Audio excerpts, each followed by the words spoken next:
Саламатсызбы, Азаттык үн алгысынын көрүүчүсү жана угарманы. Бүгүн биздин студияда мейманда Финляндия өкмөтүнүн Тышкы иштер министрлигинин өнүгүү саясаты боюнча кеңешчиси Тина Маркинен конокто отурат. Менин Тина айымга биринчи суроом.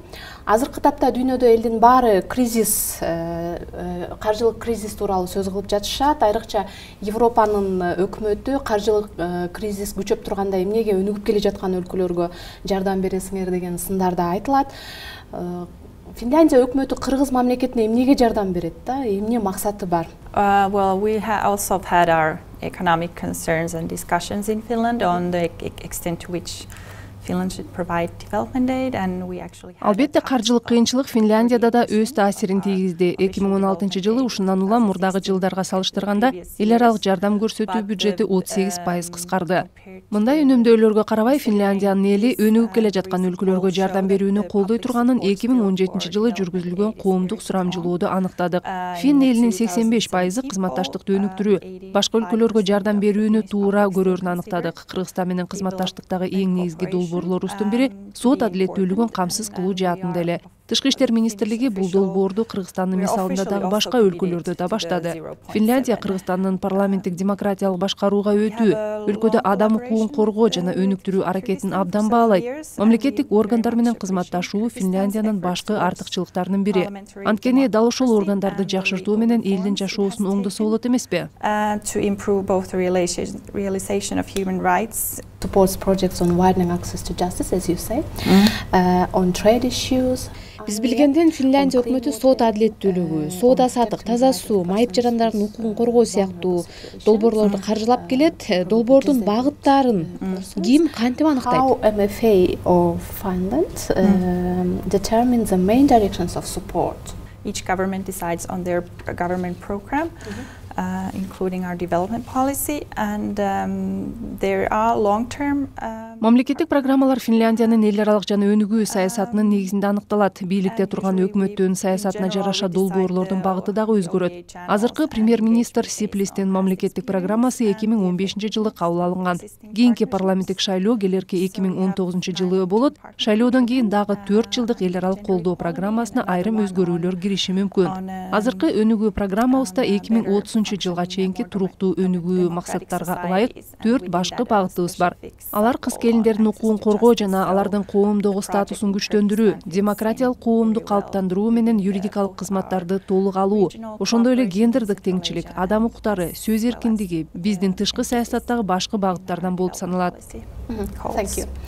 Улуттар уюмунун өнүгүү программасы менен Финляндия өкмөтүнүн Кыргызстандагы адилеттүүлүккө жетишүүнүн жолдорун жакшыртуу аттуу долбоору 4 жылдан бери ишке ашууда. Биздин кесиптештер да буга байланышкан конкурстун жеңүүчүсү болушкан эле Фин бийлиги долбоорду уланта турган болуптур. Ушул жерден эмнеге деген суроо жаралат? Коомдун алсыз катмары дагы деле жардамга муктажбы же долбоор ийгиликтүү болгон үчүнбү? I've seen that this has been a good Сиз айткан эки жүйө тең долбоорду узартуунун себептери экенин баса белгилегим келет. Бириккен Улуттар уюмунун өнүктүрүү программасы биздин мыкты өнүктөштөрдүн бири. 2016-жылы долбоорлорду кайра карап чыгып, миңдеген адамдарга жардам берилгенин, айрыкча укуктук реформаларды ишке ашырууда пайдалуу болгонун аныктаганбыз. Мамлекеттик, жарандык коом жана жергиликтүү бийликтин алкагында долбоордо мерчемделген максаттар ийгиликтүү болду. Ушундан улам аны узартууну туура көрдүк. Финляндия адам укуктарын сактоо принциптеринин негизинде өнүгүүнү жактайт. Кыргызстандагы ишмердигибиз 3 негизги багытта болмокчу. Гендердик теңчилик, айлана чөйрөнү коргоо жана тең укуктуулук баштапкы багыттарыбыз. Теңчиликти камсыздоодогу эң оор жол болсо, коомдон оочолонуп калган, укугу толук корголбогон азчылыктарды көңүл борборуна алуу болуп саналат. and we have a similar, we support a similar project there. Okay. We often say about rising legal culture of our population in the Kyrgyz. Коомдун укуктук маданиятын өнүктүрүү тууралуу көп эле айтылат эмеспи? Кыргыз бийлиги Кыргызстандагы укуктук маданиятты өнүктүрүүнүн 2016-20 жылдардагы концепциясын сиздердин долбоордун колдоосу менен кабыл алды. Бул абдан оор жана көп эмгекти талап кылган иш да.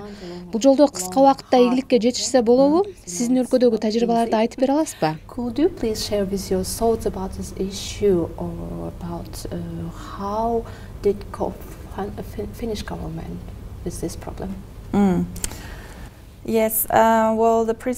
Фин коомундагы эң башкы принцип мыйзамды жана жазылган эрежелерди кынтыксыз сактоо. Анын ичинде мыйзамдуулук, адам укугу сыяктуу көп аспекттери бар. Финляндияда эл күнүмдүк жашоодо мыйзамдардын сакталышына толук ишенет. 2017-2018 жылы дүйнөлүк мыйзам жана адилеттүүлүктү сактоо индекси долбоору мыйзамдардын кынтыксыз аткарылышы боюнча Финляндияны Дания менен Норвегиядан кийинки орунга койгон. Финляндияда адам укугу принциптери 2014 жылдан тарта мектепте атайын сабак катары кирген. Реформанын башатында ар бир адамдын жеке укугун коргоо, теңчилик, дискриминацияга жол бербөө деген түшүнүктөрдү мектеп партасынан балдарга үйрөтүү максаты турат. Буга кошумча көптөгөн уюмдар мектептерде, коомдун ар кыл топторунда адам укугу жаатында тренингтерди өтүшөт. Сөз эркиндиги укуктук маданияты бекем коомдун уңгусу эмеспи? Финляндия 2017 жылда басма сөз эркиндиги индексинде алдыңкы катардан орун алган. Борбор Азия өлкөлөрү ичинен Кыргызстан сөз эркиндиги боюнча алдыда эле. Акыркы мезгилде Кыргызстанда журналисттер, медиа агенттиктерге карата бийлик адамдары тарабынан доолор коюлуп жатат. Бул тармак колдоого муктажбы? Do you think now we need supporting projects on this case, on freedom of speech case? Well, for us in Finland, the freedom of speech is a key principle. Демократиялык коомдун эң башкы принциптеринин бири албетте коомдогу сөз эркиндиги. Ар бир жаран же ар кандай топтор өз оюн, позициясын ачык айкын айтып билдире алуусу. Финляндияда да сөз эркиндигине, ойлордун ар түрдүүлүгүнө өзгөчө көңүл бурулат. Бирок сөз эркиндиги дегенде биринчи кезекте адам укуктарын, эл аралык адам укуктары нормаларын сактоо демократиянын баштапкы пайдубалдарынан да. Финляндияда сөз эркиндиги баш мыйзам менен ошондой эле Европа биримдигинин мыйзамдары менен корголгон. Сөз эркиндигинде башкы ролду жарандык коомдун пикири ойнойт. Финляндияда былтыр биз жарандык коом боюнча жаңы нускамаларды кабыл алдык. Анын алкагында көз каранды эмес, ар түрдүү плюралисттик, полифонисттик жарандык коом мүчөлөрү адам укугун коргоп, эркин өз оюн эркин айта алат. Финляндия жарандык коом менен бийлик бутактарындагылар өлкө ичинде да, эл аралык деңгээлде да өз ара тил табышып диалог курууну көздөгөн өлкө. Ал эми Кыргызстанга келсек, медиа уюмдарды колдоо, сөз эркиндигин сактоо боюнча мурда башталган долбоорлорубуз улана бермекчи. Been working closely with the media and civil society, and we also like to encourage that in the future. What would you like to say? Сөз соңунда сизге эркин микрофон сунам. Audience.